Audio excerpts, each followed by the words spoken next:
Hello everyone, I'm Neha and I welcome you all to my channel Tarot Neha. So देखते हैं कि आपके person की currently क्या फीलिंग्स एंड एनर्जीज हैं, आपको लेके वो क्या सोच रहे हैं, फील कर रहे हैं. आंख बंद करिए, अपने पर्सन को विजुलाइज करिए. अगर विजुलाइजेशन में कोई प्रॉब्लम होती है तो आप उनका नाम ले सकते हैं 3 बार, 5 बार, 7 बार.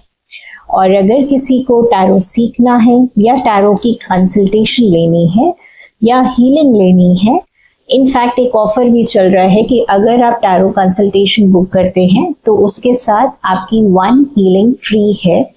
सो आप को जो भी अगर कुछ ऑफर को अवेल करना है तो जो नंबर फ्लैश हो रहा है ये व्हाट्सएप का नंबर है, तो आप सिर्फ मैसेज करें, व्हाट्सएप करें, कॉल ना करें. Okay, so let's get started. आंख बंद करिए, गहरी लंबी सांस लीजिए एंड अपने पर्सन को विजुलाइज करिए. अगर विजुलाइजेशन में दिक्कत है तब आप उनका नाम ले सकते हैं. मेक श्योर कि आप एक पॉजिटिव स्टेट ऑफ माइंड में हो और प्लीज पॉजिटिव ही सोचें. Double tap to connect with the cards and let's get started.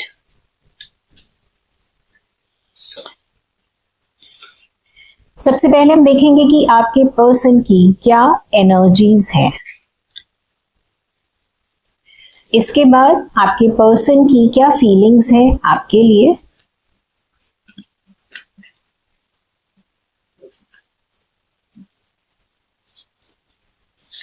ये फीलिंग्स हैं. देन आपके पर्सन आपको लेके क्या एक्शन लेंगे इन केस अगर ले रहे हैं. एंड ओके, फिलहाल इतने कार्ड्स. उसके बाद वी विल सी कि कुछ क्लैरिफिकेशन की जरूरत है, नहीं है, जो भी आता है. Okay, so the bottom of the deck is 2 of pentacles and chariot. सबसे पहले आपके पर्सन की एनर्जी आई है एस ऑफ सॉर्ड्स. तो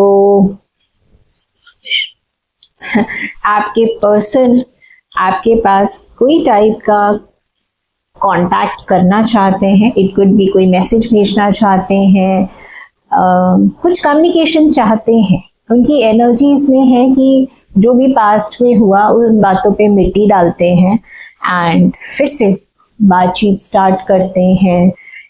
जो भी कंफ्यूजन है, मिसअंडरस्टैंडिंग है, जो भी रीजंस रहे हैं उनको छोड़ के एक नया फ्रेश स्टार्ट करते हैं. एंड अगर मैं फीलिंग्स की बात करूं तो आप किसी ऐसे पर्सन से डील कर रहे हो जिनकी लाइफ में 2 लोग हैं, जिसकी वजह से आप दोनों के बीच में हो सकता है कि मिसअंडरस्टैंडिंग हुई हो, चीजें बनते बनते रुक गई हो. So take what resonates. So अगर मैं फीलिंग्स की बात करूं तो आपके पर्सन आपको देखते हैं कि आप एक स्टेबल पर्सन हो, आप बहुत ही ज्यादा प्रैक्टिकल पर्सन हो. शायद आपको उतना फर्क नहीं पड़ता जितना आपके पर्सन को आपके लिए फर्क पड़ता है. शायद आप जो है इतना ज़्यादा प्रैक्टिकल हो गए हैं कि अपनी फीलिंग्स को एकदम सप्रेस कर दिया है. समवेयर आपके पर्सन कुछ लोगों के साथ ये रेजोनेट करेगा कि ये एक ऐसे डायनेमिक्स में है जहाँ पे ये चाह के भी कुछ एक्शन नहीं ले सकते हैं. यहाँ पे बच्चे भी इन्वॉल्व हो सकते हैं कुछ केसेस में. और अगर इनकेस आपके पर्सन सिंगल है तो हो सकता है ये अपनी फैमिली के दबाव में की वजह से हो सकता है कि आप दोनों में फैमिली डायनामिक्स काफ़ी डिफरेंट हो, फिनेंशियली बहुत ज़्यादा डिफरेंस हो या इंटरकास्ट हो सकता है. तो कुछ और ऐसी सिचुएशन इन फैमिली डायनामिक्स जिसकी वजह से आप दोनों की बातचीत जो है वो मिसअंडरस्टैंडिंग में ज़्यादा क्रिएट हो जाती है. अगर मैं फीलिंग्स की बात करूं तो भाई आपके पर्सन को आपके लिए एक पुल फील होता है, खिंचाव है. उनको ऐसा लगता है कि you are more like a home to this person. उनको पता है कि पूरी दुनिया घूम के जो सुकून मिलता है, घर वाली फीलिंग मिलती है, वो आपके पास मिलती है। आप मतलब अगर बातचीत नहीं भी हो रही है ना आप दोनों के बीच में, तो भी इनको आपके साथ रहना अच्छा लगता है। वो कहते हैं ना कई बार बात करनी जरूरी नहीं होती है, खामोशी में भी अगर दो लोग एक साथ बैठे हुए हैं तो गुफ्तगू खामोशी में भी हो रही होती है। सो समवेयर आपके पर्सन जो है आपको बहुत पॉजिटिव माइंडसेट में देखते हैं, इनकी फीलिंग्स आपको लेके बहुत पॉजिटिव हैं। इनको पता है कि जो भी इन्होंने एक्शन किया है वो ये चाहते नहीं थे, शायद उस समय सिचुएशन ऐसी थी कि इनको थोड़ा सा क्लोज्ड ऑफ होना पड़ा। इनको बेस्ट उस समय यही लगा कि अभी कुछ रिएक्ट नहीं करते हैं, चुप रहते हैं, शायद विद टाइम चीजें बेटर हो जाएंगी। सो ओवरऑल एनर्जी बहुत अच्छी है, बहुत पॉजिटिव है। एक एनर्जी जो कि कंफ्यूजन की हो सकती है, किसी और वजह से मिसअंडरस्टैंडिंग की हो सकती है, जिसके कारण आप दोनों के बीच में पिछले कुछ टाइम से ना एक डिस्टेंस आया है।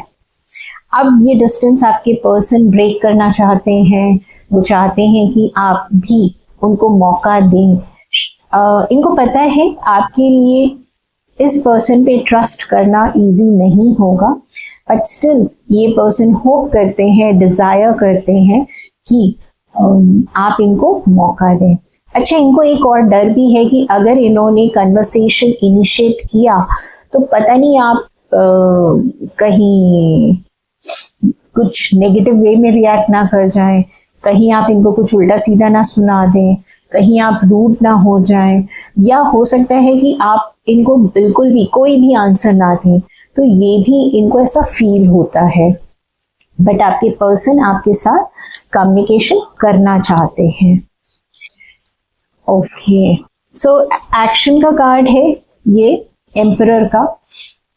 सो वही है, जिद, ईगो, जिसकी वजह से डिस्टेंस बहुत ज्यादा हो गया है। एंड अब इनको एहसास हो रहा है कि शायद उस समय इनका ना बोलना या बहुत ज़्यादा ईगो वाला बिहेवियर रखना, एटीट्यूड वाला बिहेवियर रखना, एंड शायद गुस्से में इन्होंने कुछ ऐसा बोल दिया, या एक होता है आपको कंप्लीटली कोल्ड एनर्जी दे दी कि you doesn't matter to me. एक होता नहीं कि जब हमें किसी को बहुत ज्यादा नीचा फील कराना होता है तो we just see through the person. So it's more like that energy कि आपके पर्सन ने आपको उस समय इम्पोर्टेंस नहीं दी जब सबसे ज्यादा आपको उनकी इम्पोर्टेंस और लव की जरूरत थी। सो इनको पता है कि अगर कोई कम्युनिकेशन ये कर रहे हैं तो शायद आप इनको सेम रिएक्शन दे सकते हैं। इसलिए मन में आ रहा है कि मुझे कम्युनिकेशन करना है, बट खुद की सेल्फ रिस्पेक्ट कह लो, ईगो कह लो, क्योंकि अभी आपके पर्सन ये डिफरेंस नहीं कर पाए हैं ईगो और सेल्फ रिस्पेक्ट में। तो समवेयर इट्स मोर लाइक कि मुझे, मेरा दिल तो चाह रहा है कि मुझे इस पर्सन से बात करना है, बट अपने आप को होल्ड बैक करते हुए दिख रहे हैं, क्योंकि शायद कुछ दायरे ऐसे हैं जिसकी वजह से इनको लगता है कि अभी मुझे होल्ड बैक करना है। और इट्स बेटर कि पहले मैं समझ लूं कि मैं अगर कोई मैसेज भेज रहा हूं तो मुझे कैसा रिएक्शन मिलेगा। अभी उनको वो क्लैरिटी है नहीं, जो उनका परसेप्शन है वो ये है कि या तो आप बहुत रूड हो जाएंगे या आप इनका मैसेज कॉल इग्नोर कर देंगे। सो अब देखते हैं दूसरे टैरो डेक से हम क्लैरिफाई करेंगे कि भाई एस ऑफ सॉर्ड्स आया है तो क्यों आया है। Clarify S of swords, clarify S of swords.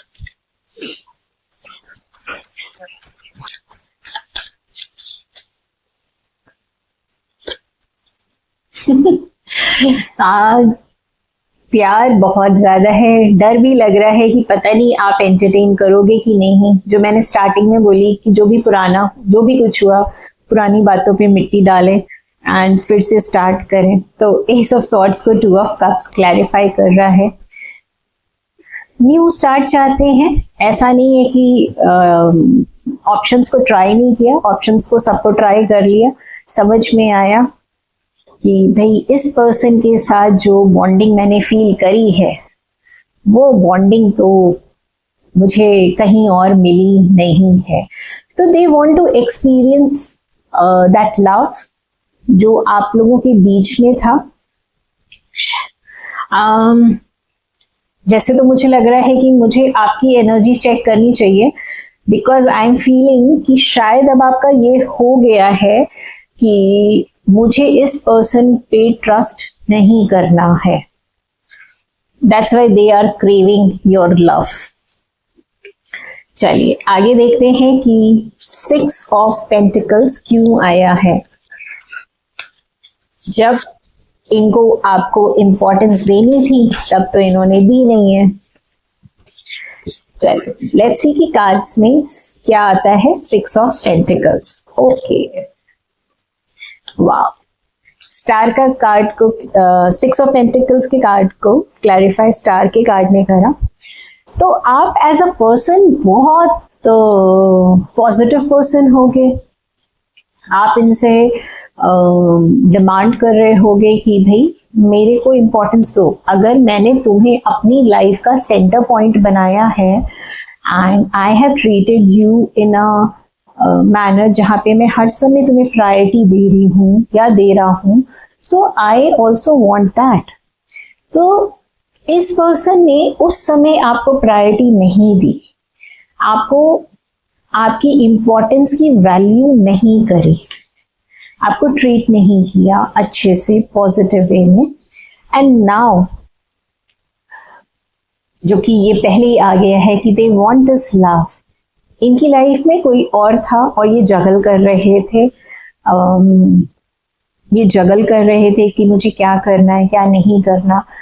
उस समय इन्होंने प्रैक्टिकल डिसीजन लिया, but now they hope, they wish, they desire कि भाई कुछ तो ऐसा मैजिक हो जाए, कुछ तो ऐसी जादू की छड़ी घूमे कि चीजें इनके फेवर में आ जाए। आप इनको इम्पोर्टेंस दें, आपका वो ये जो प्यार है ये फिर से फील कर पाए। क्लैरिफाई 10 ऑफ पेंटिकल्स क्यों आया है। Clarify 10 of pentacles.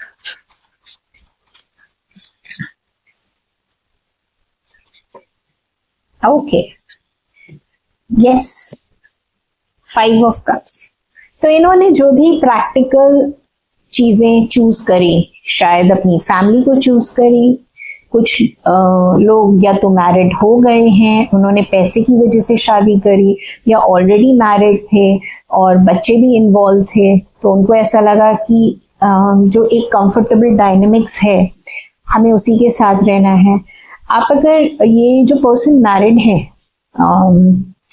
तो वो अपनी मैरिज में खुश नहीं है। इन्होंने ऐसा नहीं एफर्ट्स नहीं दिए, एफर्ट्स दिए हैं बट खुश नहीं है। खुश वो आपके साथ, लेकिन उस समय चॉइस जब करनी थी, जब स्टैंड लेना था, तब आपको अकेले कर दिया। इसलिए अभी लाइफ में इनको ये अकेलापन या मायूसी, उदासी फील हो रही है। कर्मा, लेट्स सी कि 9 ऑफ कप्स क्यों आया है। Clarify 9 of cups. ओके, प्यार है, सोच रहे हैं क्या जुगाड़ करा जाए, क्या प्लानिंग प्लॉटिंग करी जाए कि बहुत ज्यादा मैं ऐसा फील ना आए कि I am craving for your love, I am craving for your love. मेरी लाइफ में सब तहस नहस चल रहा है और सामने वाला पर्सन मुझे समझे भी, मैं जो भी उसको बात बोलूं वो बात को सुने, समझे और मुझे अपना प्यार देने को फिर से तैयार हो जाए। सो इस पर्सन के मन में आपके लिए बहुत प्यार है, बट शायद कुछ लोग होते हैं जो करेक्ट टाइम पे नहीं मिलते हैं, गलत टाइम पे मिल जाते हैं, तो टाइमिंग का कुछ मेजर प्रॉब्लम दिख रहा है। दूसरा प्रॉब्लम, ये पर्सन ने जब इनको एक स्टैंड लेना था तब स्टैंड नहीं लिया, क्योंकि आप जिस भी पर्सन से डील कर रहे हैं ना, ये ओल्ड स्कूल रखते हैं। ओल्ड स्कूल का मतलब कि पेरेंट्स नहीं माने, हमारे घर में ऐसा होता है। अगर ये ऑलरेडी मैरिड है, क्योंकि मैक्सिमम लोगों के साथ ये मैरिज वाला पिक्चर रेजोनेट करेगा, तो अगर ये पर्सन मैरिड है तो इनको ऐसा लगा कि इट्स नॉट इजी कि भाई हम मैरिज, बच्चे, जो भी इन्वेस्टमेंट्स हैं उसको छोड़ के आ जाएं, सोसाइटी क्या कहेगी, ये सारा। बट फील जो आपके साथ आया, वो जहां जिसके साथ है वहां पे है नहीं वो feeling. Okay, so clarify 8 of cups, clarify 8 of cups.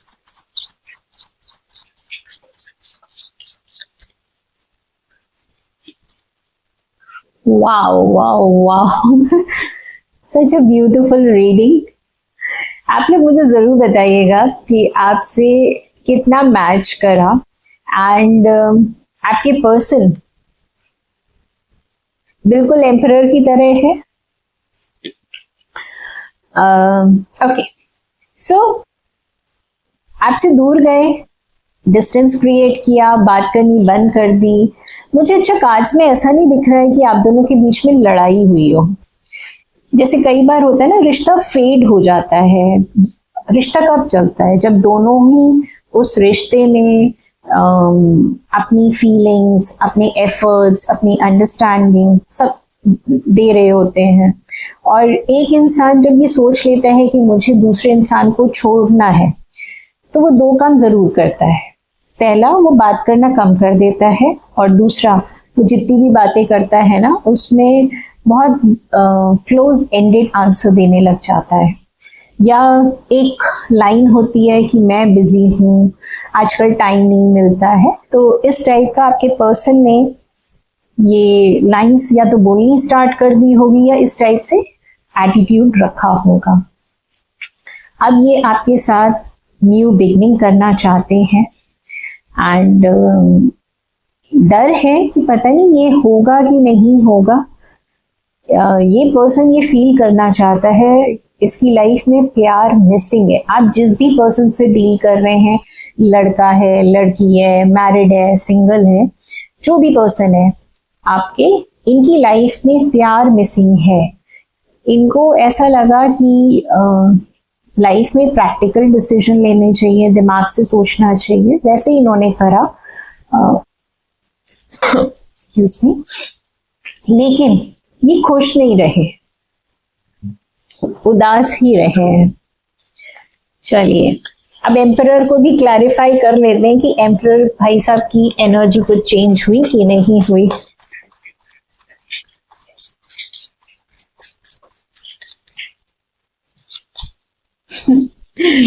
अब आपके साथ चाहते हैं प्यार। इनफैक्ट ये पर्सन कहीं ना कहीं आपको एज अ हस्बैंड या वाइफ मटेरियल देखते हैं।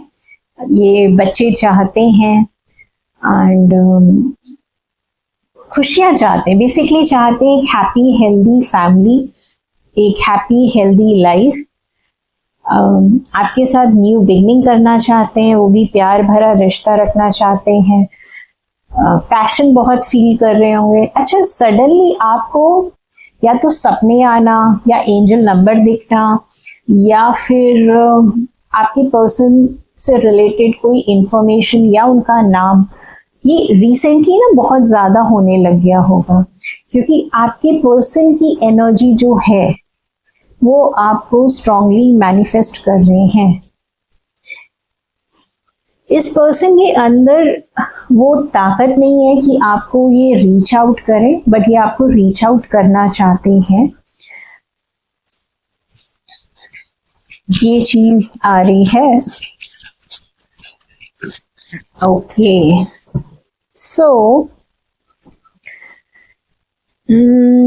चलो इससे हम एक कार्ड ये निकालते हैं कि यूनिवर्स की साइड से यूनिवर्स की साइड से इस पर्सन को क्या डाउनलोड आपके रिगार्डिंग मिल रहा है। Let's see that.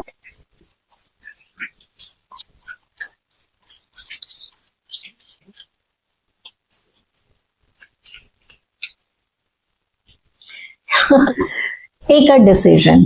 यूनिवर्स इनको कह रहे हैं कि आंखों में पट्टी हटाओ, दूसरों का इन्फ्लुएंस हटाओ, अपनी अंतरात्मा की आवाज सुनो, टेक अ डिसीजन। आप जिस भी पर्सन से डील कर रहे हैं, इनकी आदत होती होगी कुछ क्लैरिटी नहीं आती होगी, या शायद दूसरों को खुश कर देते होंगे। अपनी आंखों पे पट्टी बंद करके ना, जैसे जो भी कंफर्ट जोन है उसी में रहना, डिसीजन मेकर नहीं है ये, इसीलिए सारा प्रॉब्लम हुआ।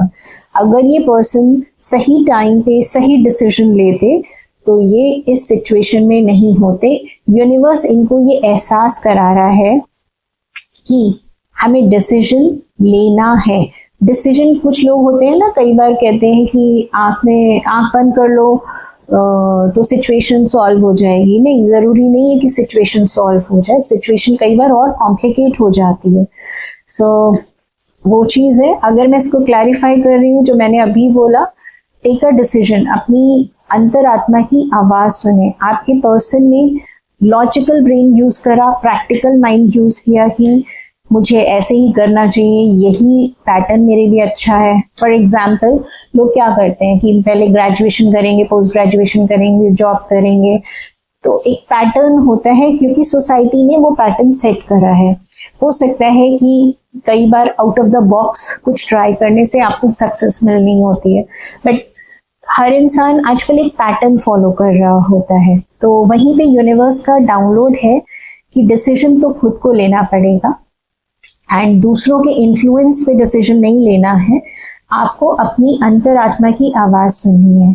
इस पर्सन ने डिसीजन नहीं लिया बिकॉज ये पर्सन या तो डर गए थे, या इनको क्लैरिटी नहीं थी। कुछ चाइल्डहुड ट्रॉमा हो सकता है, कुछ पास्ट रिलेशनशिप का ट्रॉमा हो सकता है, जिसके कारण इन्होंने अपना प्रैक्टिकल एंगल चूज किया एंड प्रैक्टिकल एंगल इनको खुशी नहीं दे पाया।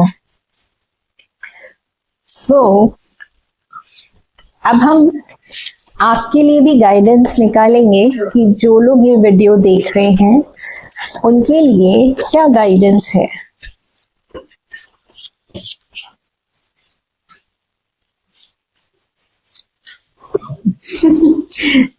या इस पर्सन के साथ आपको ट्रस्ट इश्यूज है जो मैंने स्टार्टिंग में बोला था। शायद आपने बहुत कुछ इस पर्सन को दिया, बट इस पर्सन ने आपकी वैल्यू नहीं करी, मैनिपुलेट करा, पॉलिटिक्स क्रिएट करी। ये पर्सन ने आपको ऐसा जाहिर करा, ऐसा फील कराया कि ये हमेशा आपके लिए होगा, लेकिन आप अकेले थे, आपको अंधेरे में छोड़ दिया। बट लाइफ में क्या होता है ना कि जब हमें कोई इंसान अंधेरे में छोड़ देता है, हमें धोखा देता है, हमें बहुत ज़्यादा हमारे लो फेज में छोड़ देता है, तभी हम अपनी लाइफ में चीज़ों को समझ पाते हैं, सही और गलत के बारे में समझ पाते हैं और ब्लॉसम हो पाते हैं। अगर आप इस कार्ड को देखो ना, तो ये कार्ड में ये एक पर्सन है जो एक गार्डन एरिया में है, यहाँ पे प्लांट्स हैं, ये अपनी स्पेस को एंजॉय कर रहा है। बहुत सारे लोगों की या तो 7.5 चल रही थी, जिसके कारण सैटर्न ने आपको लोगों के असली चेहरे दिखाए, आपकी लाइफ में इतना ज्यादा लो फेज लेकर आए कि आप उसमें से शाइन करके निकले। जब बहुत अंधेरा होता है तो इसका मतलब सुबह करीब होती है। सो समवेयर आप इतने लो फेज में थे, नॉट ओनली दिस पर्सन, आप शायद ऑफिस, अपने वर्क एरिया में, अपनी फैमिली में बहुत ज़्यादा चैलेंज फेस कर रहे होंगे। आपने लोगों के बहुत इसी टाइप के चेहरे देखे होंगे कि आपके सामने कुछ बोल रहे हैं, देन आपको कहीं और से कुछ और इंफॉर्मेशन मिल रही है। सो ओवरऑल लोगों ने आपको मैनिपुलेट करा, बट नाउ आप समझ गए हैं। अब आप अपनी एनर्जी को ज़्यादा बेटर वे से समझते हैं। अब आप लोगों को अच्छे से पहचानने लग गए हैं एंड चीज़ें आपके लिए आगे अब बेटर हैं। So that's all. ये काफ़ी लॉन्ग रीडिंग हो गई। डू लेट मी नो कि आपके पर्सन कैसे है, कितना मैच करा। वैसे तो आपके पर्सन का माइंड बहुत शार्प होगा, इंटेलिजेंट होंगे, सो मुझे बताइएगा ज़रूर। Okay, that's all.